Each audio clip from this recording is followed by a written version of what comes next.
اور ہم اپنے زخمیوں کو دیکھنے کے لیے آئے جو پیچھے ہنگامہ آئی ہوئی پولیس نے جو 7 گھنٹے تک بربریت کی ہے.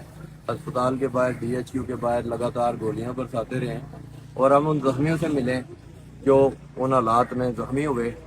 ایک ہمارا جو لڑکا ہے نادر عوامی ایکشن کمیٹی کا ممبر ہے, اس کی صورتحال یہ ہے کہ وہ DHQ میں اپنے والد صاحب کی دوائی لینے کے لیے آیا ہوا تھا, لیکن اس پولیس کی بربریت کہ ان کو فائر لگا, پیٹ کے ایک طرف سے گھسا اور دوسری طرف سے نکل گیا اور دوسرا بازو میں فائر لگا.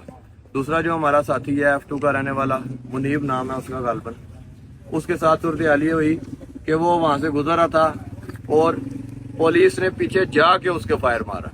یعنی کہ وہ ادھر عوامی میرج ہال کے باہر روکا ہے اس کو, تو پیچھے سے جا کے اس کے ٹانگوں کے اوپر فائر مارے گئے. 3 فائر اس کو لگے.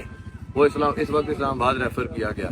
اور ایک جو نوجوان یہاں پہ شہید ہوا ہے وہ بیچارہ اس کا کسی عوامی ایکشن کمیٹی سے یا کسی اور چیز سے تعلق ہی نہیں تھا, اور وہ جو شہید ہوا ہے وہ ہوٹل پہ کام کرتا تھا, حجیرہ کا رہنے والا اس کا معصوم انسان کا, جس کی جان گئی اس ریاستی بربریت کے تحت, اس انتظامیہ کی نااہلی کے تحت کہ پرامن ماحول کو جو ہم شہر کے چھوڑ کے گئے تھے, رات کو ہم نے مارچ شروع کیا شہر کے جو پرامن فضا میں ہم اس شہر کو چھوڑ کے گئے, پیچھے بربریت کی گئی انتظامیہ کی طرف سے.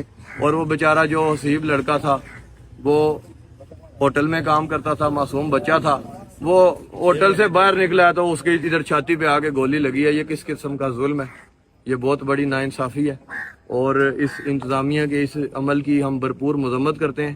ابھی ہمارے تقریباً 30 سے 35 لڑکے گرفتار ہیں. ہم یہ بھی مطالبہ کرتے ہیں کہ فی الفور ان کو چھوڑا جائے. ابھی یہاں سے ہم سب لوگ ڈائریکٹ SP آفس جائیں گے اور وہاں پہ SP سے مطالبہ کریں گے کہ ہمارے ان لڑکوں کو چھوڑیں. بہت شکریہ.